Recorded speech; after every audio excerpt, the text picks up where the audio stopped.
안녕하세요. 사연살롱이에요. 오늘의 사연입니다. 글을 어디서부터 써야 할지 머릿속으로 생각한 걸 막상 글로 쓰려 하니 필력이 낮아 한참을 고민하네요. 복잡한 신경 때문이라 더 그런가 합니다. 먼저 가장 중요한 한 가지이자 여러분들의 의견을 듣고자 하는 제 문제의 본론부터 말씀드릴게요. 처제 아이를 입양하라고 합니다. 상세한 설명에 앞서 간략하게 좀 설명하겠습니다. 혼전 임신, 그리고 아직 미성년자인 17살 처제의 아이를 저희 부부가 키우면 어떠냐는 제의를 받았어요. 저희는 30대 난임 부부입니다. 난임 기간은 8년으로 작년부터는 부부가 합의하여 자식을 포기하고 딩크족이 되기로 했어요. 비용이 많이 들어가는 시험관 시술, 아시는 분은 알 겁니다.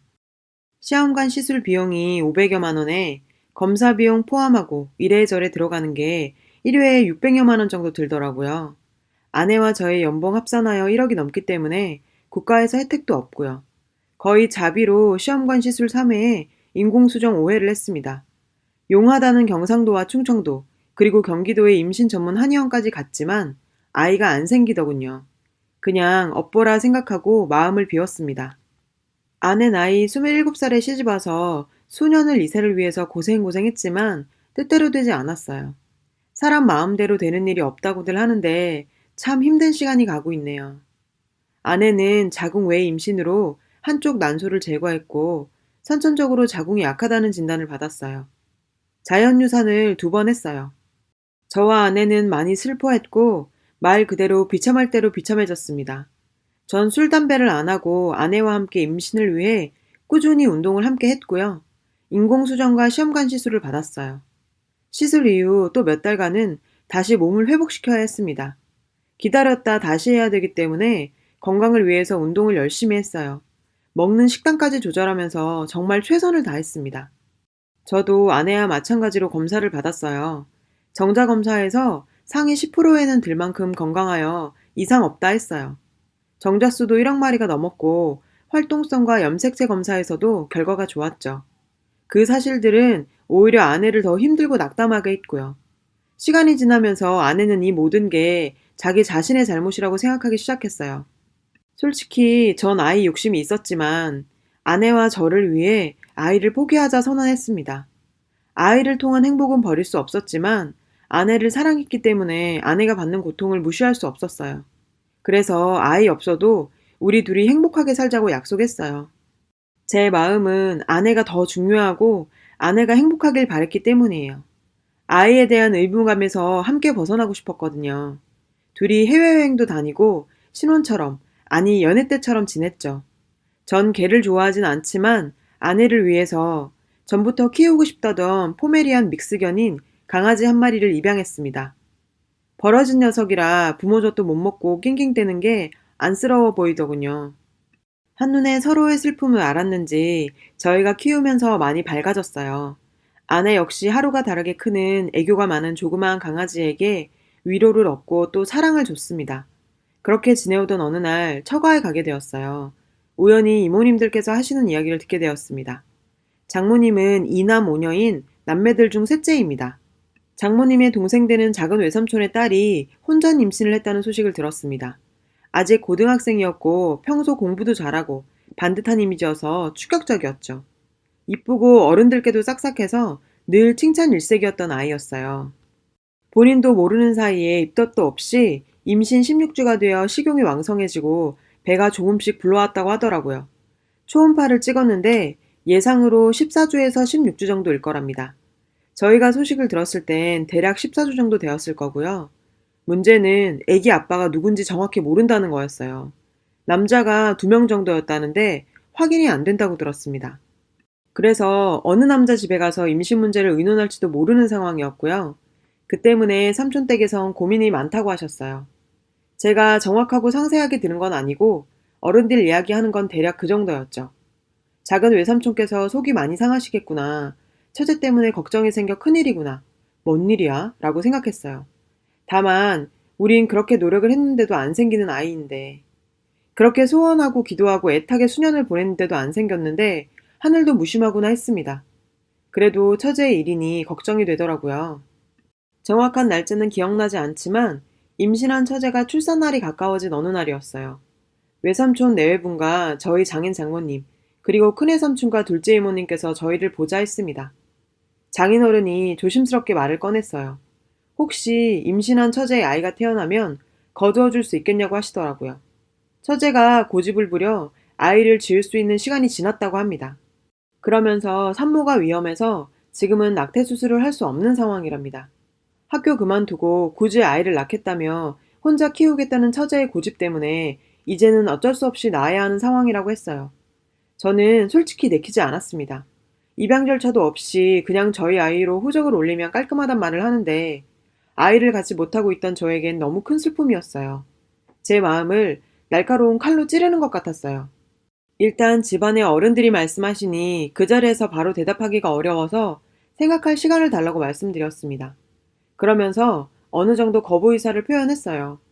다음 날 저녁 장인 장모님을 만나 처제 아이를 입양할 수 없다고 말씀드렸어요. 며칠 뒤에 처가댁 어른들과 임신한 처제의 외삼촌과 숙모님께서 찾아오셨어요. 너희에게 입양 보내려고 하는 건 외삼촌의 생각이 아니라 작은 외숙모님의 생각이셨다고요. 엥? 그게 뭐가 중요한 거죠? 누군가의 생각이 중요한 게 아니라 저희에게 맡기려고 하는 게 중요한 거 아니냐고 했어요. 외삼촌께서도 내키진 않지만 딱히 수는 없고 저희 부부가 그래도 먹고 살만하고 서로가 배울 만큼 배웠고 직장도 번 듯 하니 아이를 잘 키울 수 있을 거라는 외숙모님 생각에 동의하셨다고 말씀하셨어요. 외숙모님께서는 아이 생활비와 육아비용, 대학에 진학할 때 등록금을 주겠다며 아이를 맡아주길 거듭 부탁하셨고요.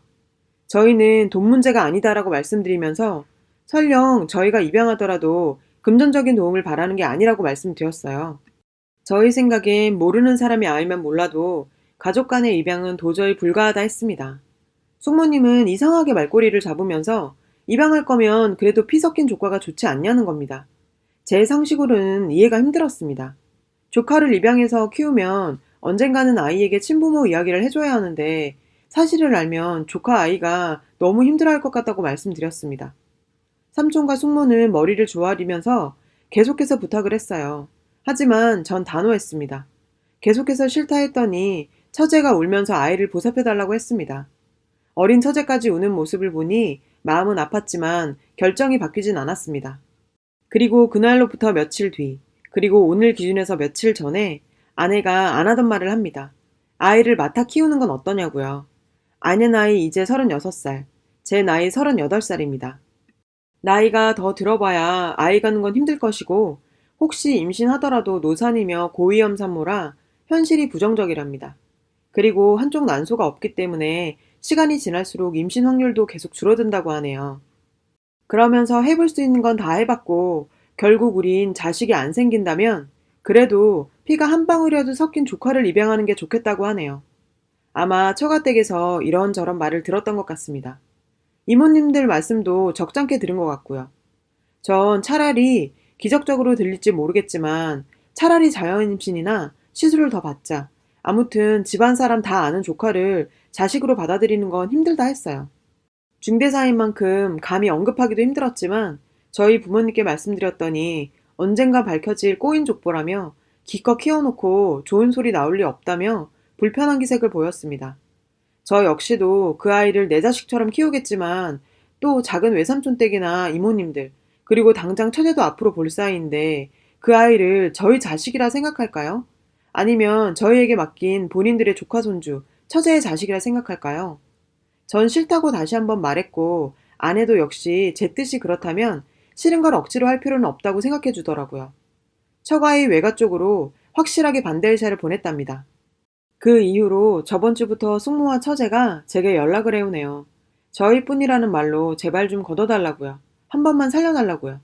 한 번도 언급한 적도 없는 살금까지 이야기하십니다. 처제와 성관계를 한 두 남고생의 집에 찾아갔더니 오히려 역성을 내더랍니다. 왜 이제 와서 아이를 낳는다고 말하냐면서요. 한 집은 문전박대하면서 그럴 일 없다며 만남조차도 꺼려했다고 하네요. 자기 집 아기가 100% 맞는지 아닌지 모르는 상황에서 더 이상 대화 시도가 어려웠나 봅니다. 그나마 다른 한 집에서는 병원비나 합의금 줄 테니 더 이상 엮지 말라고 했답니다. 그러면서 아이는 태어나는 대로 입양을 진행하라 했다네요. 처제와 잠자리를 한 그 남고생들은 연락이 끊겼고요. 이제 17살인 어린 처제 인생에 걸린 일이니 정말 안타깝긴 합니다. 처제가 아이를 낳으면 저희 호적으로 올려 자식으로 키워달라고 하는데요. 지금은 아이가 생겨 행복하겠지만 시간이 흘러 아이가 성인이 되었을 때 마주하게 될 진실은 고통밖에 없을 거란 생각이 드네요. 아이의 인생과 저희의 삶이 행복한 결말을 맺기 어려울 것 같습니다. 이 사연의 후기입니다. 한 달 뒤 처제는 건강한 아이를 낳았습니다. 지금은 외삼촌과 숙모가 키우고 있어요. 결국 이렇게 할 거면서 자신들의 짐을 저희에게 떠넘기려 했다는 생각에 화가 나기도 합니다. 가끔 처제가 낳은 아이를 볼 때면 너무 예뻐서 우리가 키울 걸 그랬나 하며 흔들릴 때도 있었어요.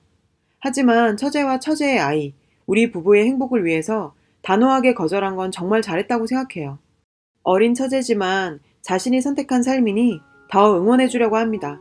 앞으로 계속해서 처제와 처제의 아이를 도와주려고 계획하고 있어요. 끝까지 읽어주시고 응원해 주셔서 감사합니다. 여러분, 사연 댓글에 응원과 현명한 조언 부탁드려요. 좋아요와 구독은 저에게 큰 힘이 됩니다. 오늘도 좋은 일 가득하세요.